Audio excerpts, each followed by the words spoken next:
Asifiwe. Habari zenu. Mungu amekulinda na amekubariki.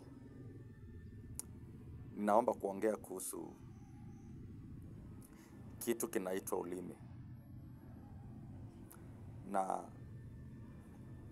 ulimi ni sehemu ndogo katika mwili wa mwanadamu. Ni kiungo kidogo ndio. Si kama miguu ama mikono.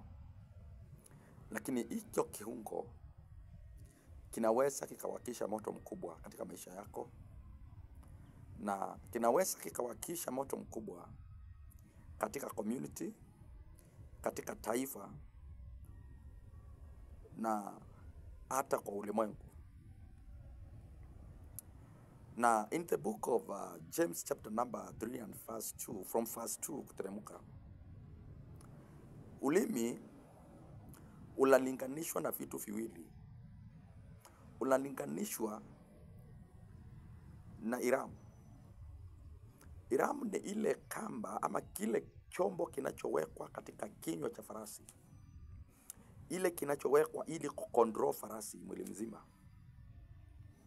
Hicho chombo injapokuwa ni chombo kidogo, kinaweza kukontrol farasi mzima. Ukitaka kwenda right or left, utatumia hicho chombo. And now, again, kinalinganishwa pia na chombo kinachokontrol merikebu. Biblia inasema japokuwa meli ni kubwa mno baharini, lakini inakuwa controlled na kitu kidogo sana. Nahodha wa meli anaweza akakontrol hicho kitu ielekee kokote aendako kwa kutumia hicho chombo, hiyo sehemu ndogo ya meli. Kwa hivyo Biblia inasema kwamba ulimi ni kitu kidogo, lakini mwanadamu yeyote atakayeweza kukontrol ulimi wake, huyo mwanadamu ataweza kuhesabiwa mkamilifu kwa sababu ya kukontrol ulimi wake. Why? Kwa sababu utakapokontrol ulimi, utakontrol mwili mzima. Na ulimi unaweza ukawakisha moto kwa maneno yako mwenyewe. Na kuna kitu tunaitanga the power of self-discipline. Na the power of self-discipline or the power of tongue, hiyo maneno mawili yanatokana na ulimi. Ulimi ni kasehemu kadogo sana, lakini kanaweza kusababisha maradha makubwa kama hautalinda. Let me say this. Na aswa kwa Wakristo, na aswa kwa wapendwa wetu waibaji wa Ukambani, tunawaheshimu. Mungu amewainua, amewatoa mbali, lakini chungeni ulimi. Ulimi unaweza fanya ushuhuda wako ukaharibika kabisa machoni pa wanadamu. Kumbuka the Bible says, tumezingirwa na wingi wa mashahidi. Sasa mahali popote unapokwenda, kuna shahidi atakayekuwa hapo.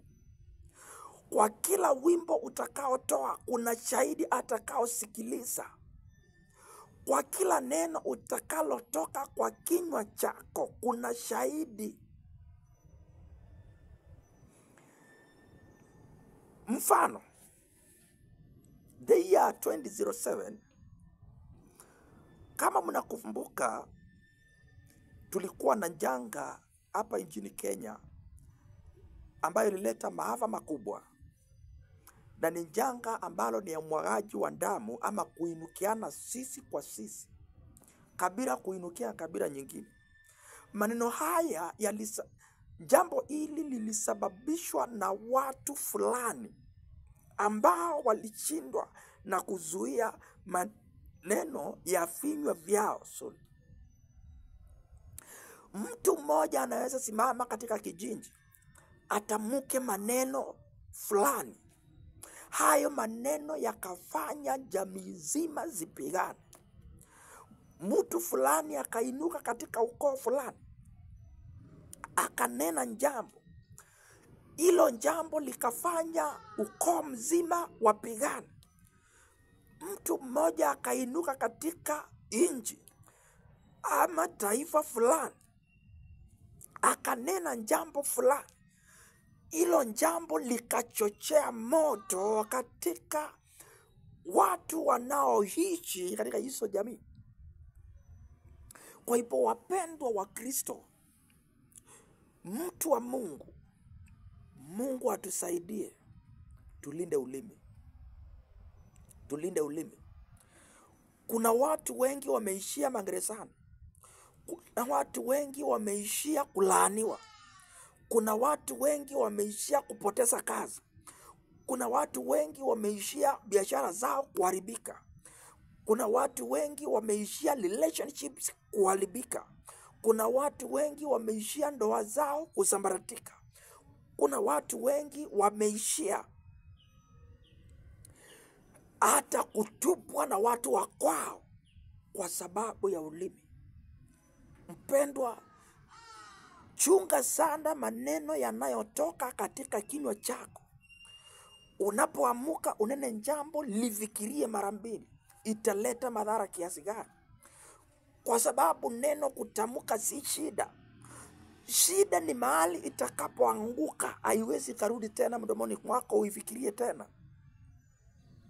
Kwa hivyo mpendwa, wewe uliyeokoka, wewe unasema mimi ninahudumu katika madhabahu ya Mungu. Wewe unasema mimi niko na maono fulani. Wewe unasema mimi niko na kitu fulani. Na sio kwa wahubiri tu, si kwa waimbaji tu, hata kwa wanandoa, hata kwa watu wanaosoma, hata kwa wafanyabiashara. Ulimi unasababisha mambo mengi yakaharibika. Chunga ulimi. May God help us. Chunga maneno ya ulimi wako. Umenena jambo likaudhi mtu fulani, huyo mtu akakuinukia. Umeongea jambo maybe hata kwa mitandao, na kwa sababu maybe kwa kiburi fulani ukanena kitu. Nataka unjue kwamba hiyo jambo umenena litambakia kuwa kumbukumbu machoni pa watu na katika masikio ya watakaosikiliza. Jambo utakalo ninena litafanyika kuwa kumbukumbu, halitafutika kamwe. Unaweza ukanena jambo leo ukaishi kujudia katika maisha yako, ukaanza kuregulate, mbona jambo hili nikaninena? Sikuwa nataka kulinena, lakini nimelinena. May God help us. Kuna watu wengi ambao wamepigwa, wamedhulumiwa kwa sababu ya maneno ya vinywa vyao. Wengine wamesababisha vita kubwa katika jamii zetu. Wengine wamesababisha vita kubwa hata makanisani. Wengine wamesababisha vita kubwa katika makampuni. Wengine wamesababisha vita kubwa katika vijiji, katika makazi tunapokaa. Unapata hata kwa plot, ni mama mmoja tu ameamuka akaongea vibaya kwa mwingine, hata kwa mtoto, lakini jambo hilo likaenea na likafanyika kuwa dudu sugu. May God help us. Wapendwa, tuchunge sana. Chunga sana ushuhuda wako. Mungu atusaidie tuchunge ushuhuda wetu. Mungu atusaidie tunapotembea tuchunge maneno ya vinywa vyetu. Tuchunge sana ni nini ambacho kinatoka katika midomo yetu.